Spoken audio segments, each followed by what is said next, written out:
How to connect bank account to Binance. So basically, if you'd like to connect your bank account to Binance, it is very simple to do so. All you have to do is go ahead and then first of all make sure to launch the Binance application right here. Once you launch the Binance app, tap on the Binance logo from the very top left of the screen. Then from the top right, you can see a little settings icon, which is the gear icon. So just go over there.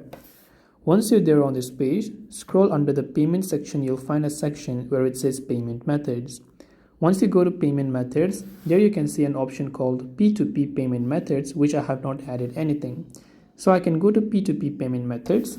At the bottom of the screen, you can see an option that says add a payment method. So you can just tap on add payment method option right there.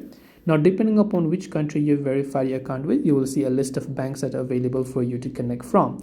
So depending upon whichever else it is that you want to connect, you can simply go ahead and then make sure to enter your bank right here. So once you've entered a certain bank, you can simply enter the name, your account number, and your phone number and link your bank account with the following details.